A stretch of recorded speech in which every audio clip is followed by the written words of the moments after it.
एक समय था जब भारत के पास में हवा से हवा में मार करने वाली एक भी स्वदेशी मिसाइल नहीं थी। ऐसी मिसाइलों के लिए भारत यहाँ पे रूस और फ्रांस के भरोसे था। हालांकि आपको जानकर आश्चर्य होगा कि हवा से हवा में मार करने वाली मिसाइलों के मामले में पाकिस्तान की स्थिति भारत से कहीं ज्यादा अच्छी थी, क्योंकि भारत के पास में ऐसी मिसाइलों की रेंज केवल 80 किलोमीटर थी, जबकि पाकिस्तान के पास में अमेरिका से मिले 120 से 140 किलोमीटर के रेंज की मिसाइलें मौजूद थी।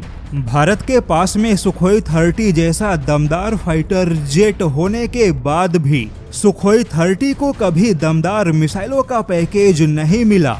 और जैसा कि हवा से हवा में मार करने वाली मिसाइलों का मुख्य इस्तेमाल डॉग फाइट में किया जाता है, इसके अलावा दुश्मन के मिसाइल को रोकने में भी एयर टू एयर मिसाइलों का इस्तेमाल होता है।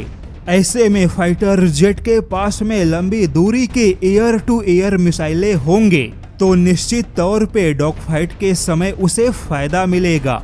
हालांकि अब यह बात पुरानी हो गई, क्योंकि आज के नए भारत ने अपने मिसाइलों के तकनीक से फ्रांस और ब्रिटेन के होश उड़ा दिए।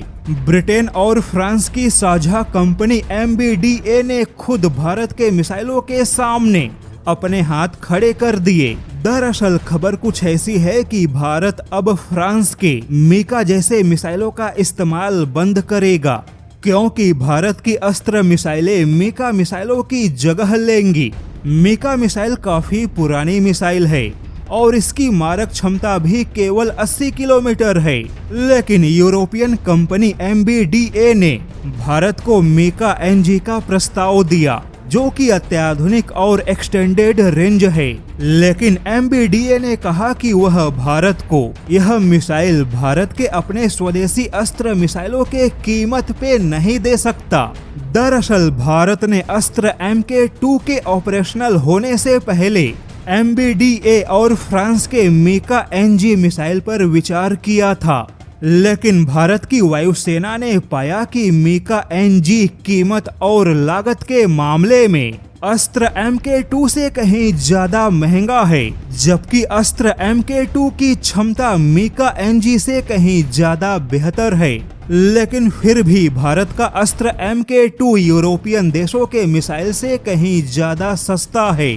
वहीं मीका जैसे सभी मिसाइलों का इस्तेमाल केवल फ्रांस के फाइटर जेट में किया जा सकता है, जबकि भारत के पास में रूस का जो सुखोई 30 फाइटर जेट मौजूद है उसमें मीका NG मिसाइल का इस्तेमाल नहीं होगा। लेकिन भारत का अस्त्र या अस्त्र MK2, जो कि भारत का अपना स्वदेशी विकल्प है, इसका इस्तेमाल सभी फाइटर जेट में किया जा सकता है।